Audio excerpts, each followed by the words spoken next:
দেখেন 18 সালে আমরা আন্দোলন করেছিলাম, সেই সময় বিস্তর আলাপ আলোচনা হয়েছে, দফায় দফায় সরকার উচ্চ পর্যায়ের প্রতিনিধিদের সাথে আলোচনা হয়েছিল। শেষ পর্যন্ত জনপ্রশাসন সচিবকে প্রধান করে 7 সদস্য বিশিষ্ট একটা কমিটি করেছিল, যে সেই কমিটিকে প্রতিবেদন দেওয়ার জন্য।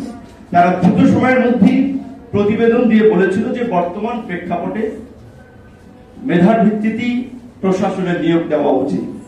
তারপরেও তারা প্রথম থেকে দ্বিতীয় শ্রেণীতে, যেটা বর্তমান নবম থেকে 13তম গ্রেডের কোটা বাতিল করে এখানে সরাসরি মেধায় নিয়োগ দেওয়া হবে, আর তৃতীয় চতুর্থ শ্রেণীর নিয়োগগুলোতে সেখানে কোটা থাকবে। অনেকে আংশিক জানে, কোটার বেশি আংশিক যায় না। প্রথম দ্বিতীয় শ্রেণীর চাকরিগুলোতে 56% কোটা আছে, দ্বিতীয় তৃতীয় শ্রেণীতে 70%-এর মতো কোটা আছে, প্রাইমারিতে প্রায় 96% কোটা, রেলওয়েতে 82% কোটা, বিসিএস এর পরে যে নন ক্যাডার হয় সেখানে প্রায় 70% কোটা। এই কোটার কারণে দেখা যায় অনেক আমাদের বন্ধুরা, আমাদের সহপাঠীরা, দেখেছি আমাদের সিনিয়র বড় ভাইরা বলে যে ভাই, যে আমি ওর চেয়ে এত ভালো পরীক্ষা দিলাম, এত পড়াশোনা করেও চাকরি পাচ্ছি না, আর সে কোটার ফলে একবার ক্যাডার পেয়ে পরের বার চেঞ্জ করে, একবার আনসার পেয়ে পরের বার পুলিশে যায়, কারণ মালপানি তো সব পুলিশে, এটা তো এখন দেখতে পাচ্ছেন, তো কাজে পুলিশে যায়, কাস্টমসে যায়। সেই ছাত্রদের যৌক্তিকতার ভিত্তিতে আন্দোলন হয়েছে, প্রশাসনের পর্যালোচনা হয়েছে, সরকার মেনে নিয়েছে। এমনকি সেটি 18 সাল ছিল, আপনারা জানেন আমাদের ছাত্রদের 18 সদস্যের একটা প্রতিনিধি দলের সাথে সচিবালয়ে মিটিং করেছিল ওবায়দুল কাদের সহ সরকারের সেই সময় উচ্চ পদস্থ আইন শৃঙ্খলা বাহিনী থেকে কর্মকর্তা কর্মচারীরা। আপনার এমনি প্রেসের উপস্থিতিতে মিটিং শেষে সবাইকে বের করে দিয়ে শেষে একটা কথা বলছিল যে দেখেন, আপনারা আন্দোলন করছেন যৌক্তিক, কিন্তু এটা সরকারের বিদায়ী বছর, আমরা এই আন্দোলনকে সরকার বিরোধী আন্দোলন, সরকার পতনের আন্দোলন হিসেবে চিহ্নিত করছি। কাজী এই আন্দোলনকে দমন করার জন্য সরকারের যা করার সরকার তাই করবে। তখন বিএনপির কমিশনার ছিলেন আসাদুজ্জামান মিয়া, তারা সব একটা হুমকি দিয়েছেন, কিন্তু তখন আমরা বলেছিলাম আমরা তো সরকার পতনের জন্য আসিনি, ছাত্রদের দাবি নিয়ে এসেছি, সেটা মেনে নেন, তাহলেই তো হয়। কিন্তু দেখেছেন সেটাও কিন্তু কিভাবে প্রতারণা করেছিল, বলছিল যে 1 মাসের মধ্যে এটা সমাধান হবে, হয় নাই। এমনকি প্রধানমন্ত্রী পার্লামেন্টে দাঁড়িয়ে জাতির সামনে কিন্তু ঘোষণা দিয়েছিলেন কোনো কোটাই থাকবে না।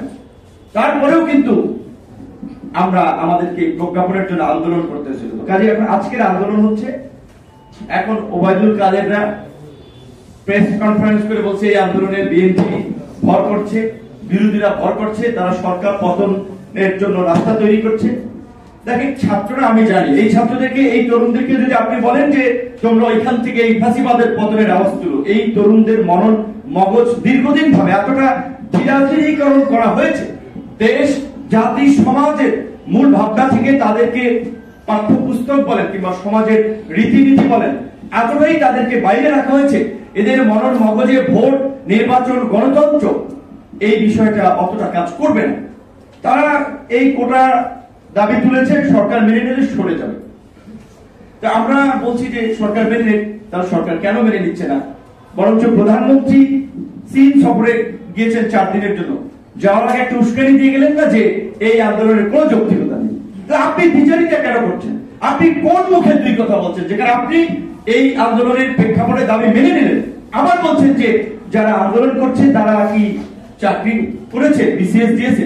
এবং ওবায়দুল কাদের তিনি একজন লার্নেড পলিটিশিয়ান, বলা চলে সিনিয়র পলিটিশিয়ান, এই রকমের কথাবার্তা বলে, এই রকমের মিথ্যাচার কথাবার্তা বলে যে 2018 সালে যারা আন্দোলন করেছিল তাদের 31 জন বিসিএস পরীক্ষা উত্তীর্ণ হয়নি। একেবারে ঢাকা মিথ্যা কথা। আমি পরীক্ষাই দিই, আমাদের আন্দোলনরত নেতা যারা ছিল রাশেদ, মামুন, ফারুক, কেউ আমরা বিসিএস পরীক্ষাই দিই, কারণ আমরা তো একটা রাজনৈতিক প্রক্রিয়ার মধ্যে এসেছি যে না শুধুমাত্র এই কোটার সংস্কার করে তো হবে না। এই যে আমাদের ছাত্র বন্ধুরা আন্দোলন করছে, তাদের উদ্দেশ্যে আমি বলবো যে আন্দোলনের মধ্যেই দেখেন কোটা নিয়ে আমরা আন্দোলন করছি, কোটা সংস্কার হয়তো কিছু চাকরির জন্য পদ খুলবে, বা এই 30টা পিএসসির আন্ডারের পরীক্ষার প্রশ্নপত্র ফাঁস হয়েছে, সেটার জন্য এখন পিএসসি ড্রাইভার আরো বেশ কয়েকজন কর্মকর্তা গ্রেপ্তার আছে। তো কোটাও যদি যায়, এইভাবে যদি প্রশ্ন ফাঁস হতেই থাকে, তাহলে মেধাবীরা চাকরি পাবে, তাদের মূল্যায়নটা কোথায়? সরকারি চাকরিতে 20 লক্ষ পদ আছে, 4.5 লক্ষ পদ খালি আছে। এই 4.5 লক্ষতে 1 মাসের মধ্যে নিয়োগ দিলে আপনার 4.5 লক্ষ চাকরি পাবে। এই যে আমাদের দেশে বর্তমানে প্রায় 42 লক্ষ উচ্চ শিক্ষিত তরুণ, সবার কি কর্মসংস্থান হবে? তো আমি আমার তরুণ বন্ধুদেরকে এটাই বলবো, আমরা সে সময় বুঝি নাই, আমাদের গাইডলাইন দিতে পারে নাই, আমাদের পরামর্শ দিতে পারে নাই, আমরা আপনাদেরকে পরামর্শ দিচ্ছি, আমরা আপনাদের পাশে আছি। এবং আমার দৃঢ় বিশ্বাস সমস্ত জাতীয় নেতৃবৃন্দ আপনাদের পাশে আছে, কারণ এই আন্দোলন শুধু ছাত্রদের আন্দোলন না, ছাত্রদের বাবা মায়ের আন্দোলন, ছাত্রদের ভাই বোনের আন্দোলন, ছাত্রদের অভিভাবকদের আন্দোলন, সবাই আপনাদের পাশে আছে। শুধু কোটা না, এই উচ্চশিক্ষিত তরুণদের বেকারত্ব নিরসন, নতুন কর্মসংস্থান, এক স্বচ্ছ নিয়োগ ব্যবস্থার জন্য, এই ফাঁসির শক্তির উৎখাতের জন্য আপনাদেরকে চিন্তা করতে হবে, কথা বলতে হবে। এই ফাঁসির শক্তির পরিবর্তন না হওয়া পর্যন্ত সাময়িক কোটা বাতিল করলেও খুব বেশি এই বৃহত্তর তরুণ জনগোষ্ঠীর লাভ হবে না। এটি আজকের প্রাসঙ্গিক বিষয় ছিল, এই কারণে একটু কথা বলা। আমি চুক্তি নিয়ে অনেক বক্তব্য দিয়েছি। আজকে যে বিষয়টি বলতে চাই যে এই সরকারকে বসিয়েছে ভারত, তারা ভারতের পাতা যাবার গোলাম বলেন, যাই বলেন, সামগ্রিকভাবে এখন আমরা বলতে পারি তারা সিকিমের লেন্দুক দর্জির ভূমিকায়, শেখ হাসিনা স্পষ্টতই লেন্দুক দর্জির ভূমিকা অবতীর্ণ হয়েছেন। যে কারণে হাসান মাহমুদ যা বলতে পারেন যে ভারতের অনুমতি নিয়েই আপনার প্রধানমন্ত্রী চীন সফরে যাচ্ছেন, একটা স্বাধীন সার্বভৌম রাষ্ট্রের প্রধানমন্ত্রী আরেকটি রাষ্ট্র সফরে যাবে, সেটাও নাকি ভারতের অনুমতি নিয়ে যেতে হয়। পৃথিবী যেটা বলেছিলেন স্পষ্ট, ভারতের নিউজ 18, তারপরে জীবন আরো কি কি যেন নিউজ, যখন প্রধানমন্ত্রী আপনার মোদীর শপথ অনুষ্ঠানে গিয়েছিলেন, সেখানে বাংলাদেশের মুখ্যমন্ত্রী হিসেবে অ্যাড্রেস করেছেন, বাংলাদেশের পররাষ্ট্র মন্ত্রণালয় থেকে একটা প্রতিবাদ করেছে, তারা তো সেইটাই চাচ্ছে যে বাংলাদেশের তাদেরকে মুখ্যমন্ত্রী হিসেবে ট্রিট করুন। এবং এই চুক্তির বিষয়ে শুধুমাত্র মানে আওয়ামী লীগ ভারতের উদ্দেশ্য সার্ভ করার জন্য করছে, কিংবা কতিপয় ব্যক্তিরা ভারতের আশীর্বাদ নিয়ে এমপি মন্ত্রী হওয়ার জন্য করছে, এটা না। প্রধানমন্ত্রী ভালো করেই জানেন তার বাবা ভারতের সিদ্ধান্তের বাইরে গিয়েছেন বলেই তাকে জীবন দিতে হয়েছে। শহীদ প্রেসিডেন্ট জিয়াউর রহমান ভারতের অ্যালার্জি হয়েছিলেন বিধায় বলে জিয়াউর রহমানকে জীবন দিতে হয়েছে। কাজী শেখ হাসিনা যদি বাংলাদেশের জনগণের চাওয়া পাওয়াকে কেন্দ্র করে যদি ভারতের আগ্রাসন আধিপত্যবাদের বিরুদ্ধে অবস্থান নেন কিংবা জনগণের কথা শুনেন, ভারত তাকে আস্ত রাখবে। তাই তার জীবনের নিরাপত্তা এবং ক্ষমতাকে তিনি একাকার করে ফেলেছেন, যার ফলে তার ক্ষমতার সেফগার্ডের জন্য এখন তার ভারতকে প্রয়োজন আছে। এবং ভারত তাকে ব্যবহার করে রেল লাইন দিয়ে দিলেন, কি হবে, কি না দিছে আপনি বলেন, যে কি না দিছে। আজকে এই আপনার দেশ স্বাধীনের পরপরই 72 সালেই তো রাষ্ট্রের প্রধান বলেছে যে বঙ্গবন্ধুর সাথে 11টি সমঝোতা চুক্তি করেছে। সেই চুক্তিকে ভাসানী সহ সেই সময় নেতৃবৃন্দ গোলামের চুক্তি আখ্যায়িত করেছিলেন। এবং সবচেয়ে সেই সময় আরেকটি উল্লেখযোগ্য ঘটনা ছিল যে ফারাক্কা লং মার্চের বা ফারাক্কার উপরে বাদ দেয়া 51 সালে ভারত চিন্তা করেছে, 61 সালে পাকিস্তানের বিধিনিষেধের কারণে, প্রতিবাদের কারণে দিতে পারেনি, 61 সালে প্রক্রিয়া শুরু করেছে। দেশ স্বাধীনের পরে ধামধাম করে তারা আপনার কাজ শেষ করতে লাগলো। এবং 74 সালে ইন্দিরা মুজিব বৈঠকে তারা বঙ্গবন্ধু বা শেখ মুজিবুর রহমান যাই বলেন, তাকে সেই সময় রাষ্ট্রপ্রধান তাকে বলেছিল যে এটা ভারতের এই কলকাতা বন্দর এবং বাংলাদেশের জন্য পানির ব্যালেন্স করার জন্য আমরা এটা করছি, আমরা পরীক্ষামূলক ভাবে কিছুদিন চালাই। 41 দিন চালানোর জন্য সম্মত হয়েছিল দুই সরকার প্রধান।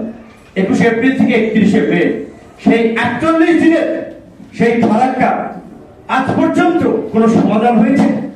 বাংলাদেশের যে আপনার 54টি নদীর যে উৎসস্থল ভারত একতরফা উজান এবং ভাটি দুই দিকে বাদ দিয়ে বাংলাদেশের পদ্মা থেকে শুরু করে আপনার বাংলাদেশকে একটা মরুভূমির দিকে নিয়ে যাচ্ছে, সেখানে কোনো আমরা কিছু করতে পারছি না। এখন আমাদের যেটুকু করার আছে, আওয়ামী লীগ স্পষ্ট যে একটা দেশ বিরোধী শক্তিতে তারা পরিণত হয়েছে, তারা ভারতের একটা গোলামীর দাসত্বের রাজনৈতিক দলে পরিণত হয়েছে। কাজে এই রাজনৈতিক দলকে হটানো ব্যতীত এই দেশের মানুষের মুক্তি নাই। এই মুক্তির জন্য প্রেস ক্লাবের আলোচনার পাশাপাশি রাজপথে আমাদের আন্দোলন চালিয়ে যেতে হবে, সেটা জীবন দিতে হবে, সংগ্রাম করতে হবে, রক্ত দিতে হবে। সেই জীবন কে দিবে, কে রক্ত দিবে, সেটা কিন্তু আমি আপনি দেন। আল্লাহ যার রক্তের কবুল করে রেখেছেন শেখ হাসিনার পতনের জন্য সেই রক্ত দিবে।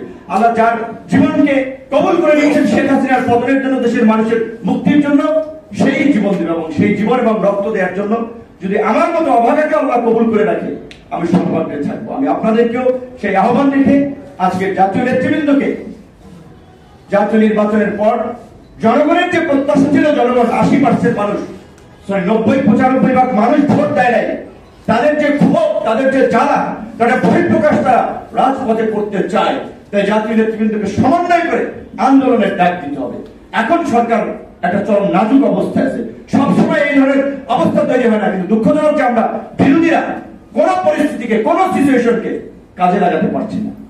আশা করি একটা নতুন পথ উন্মোচিত হবে। সবাই ভালো থাকবেন।